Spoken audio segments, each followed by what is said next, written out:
हरे कृष्णा। श्रीमद् भागवत गीता में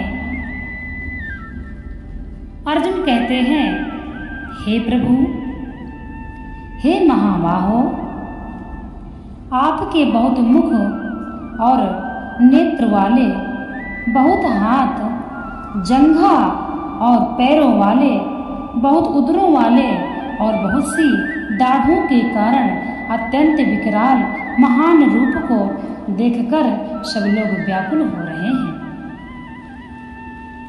तथा मैं भी व्याकुल हो रहा हूं।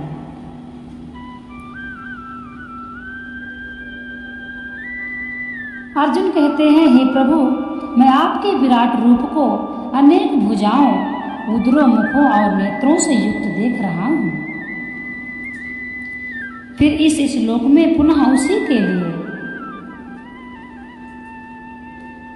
विशेषण देने की क्या आवश्यकता है।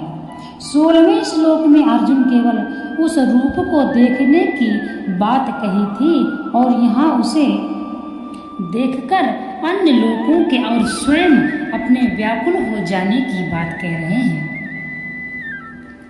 इसी कारण उस रूप का पुनः वर्णन किया है।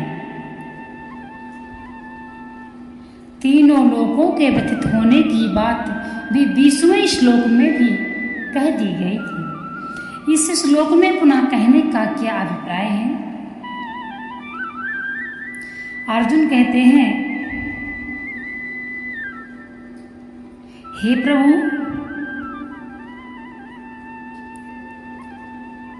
आपके विराट रूप के असीम विस्तार और उसकी उग्रता को देखकर केवल तीनों लोकों के ही व्याकुल होने की बात कही गई है। और इस श्लोक में अर्जुन उसको अनेक हाथ, पैर, जंघा, मुख, नेत्र, पेट से युक्त और बहुत सी दाढ़ों के कारण अत्यंत विकराल देखकर अपने व्याकुल होने की बात कह रहे हैं। इसलिए पुनरुक्ति का दोष क्या है? क्योंकि हे विष्णु, आकाश को स्पर्श करने वाले, देदीप्यमान, अनेक वर्णों से युक्त तथा फैलाए हुए मुख और प्रकाशमान विशाल नेत्रों से युक्त आपको देखकर भयभीत अंतःकरण वाला मैं धीरज और शांति नहीं पाता हूँ। भगवान विष्णु नाम से संबोधित करके अर्जुन दिखलाते हैं कि आप साक्षात विष्णु ही पृथ्वी का भार उतारने के लिए कृष्ण रूप में प्रकट हुए हैं। अतः आप मेरी व्याकुलता को दूर करने के लिए इस विश्व रूप का संवरण करके विष्णु रूप से प्रकट हो जाइए।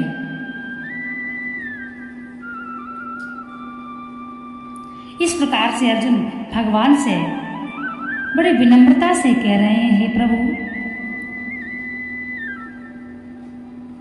स्वर्ग और पृथ्वी के बीच का आकाश भगवान से व्याप्त बतलाकर उसकी सीमा रहित लंबाई का वर्णन कर ही चुके थे कि यहाँ नभा स्पर्शम विशेषण देने की आवश्यकता क्यों है।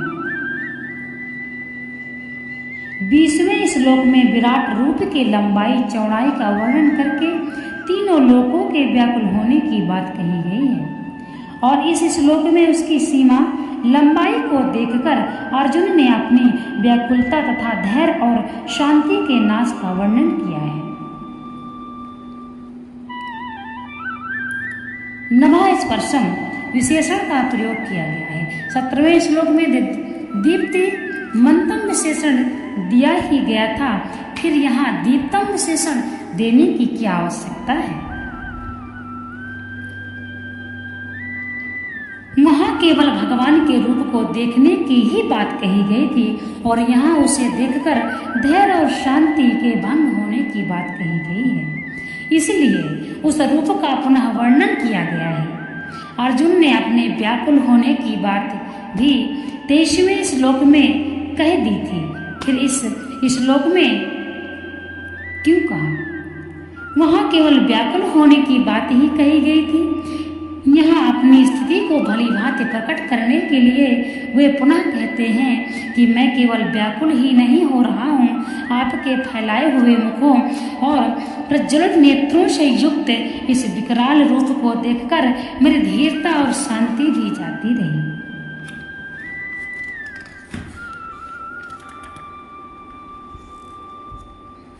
जैसे नदियों की बहुत से जल के प्रवाह से स्वाभाविक ही समुद्र के ही सम्मुख दौड़ते हैं और अर्थात समुद्र में प्रवेश करते हैं, वैसे ही वे नरलोक के वीर भी आपके प्रज्वलित मुखों में प्रवेश कर रहे हैं।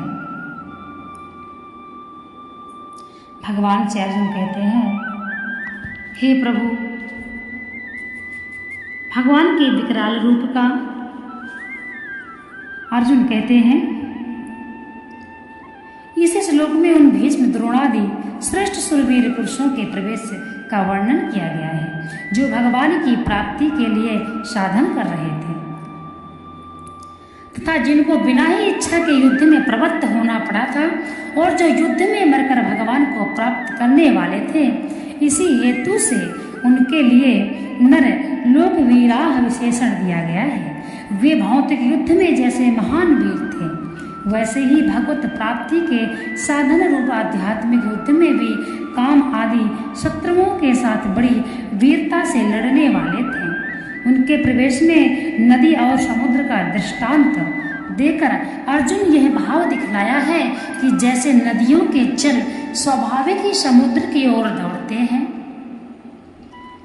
और अंत में अपने नाम रूप को त्याग कर समुद्र ही बन जाते हैं, वैसे ही ये सुरवीर भक्तजन भी आपकी ओर मुख करके दौड़ रहे हैं और आपके अंदर अभिन्न भाव से प्रवेश कर रहे हैं। यहाँ मुखों के साथ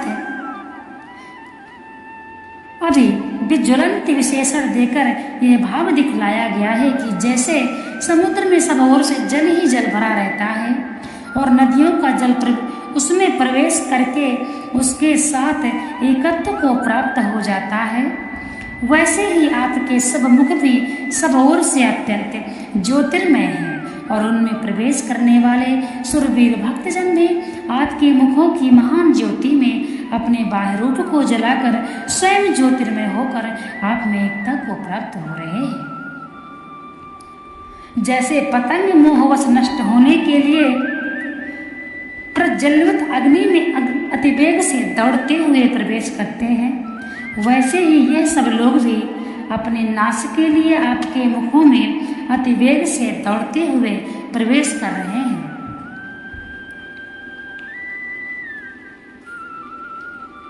जिन्होंने अपनी मर्जी से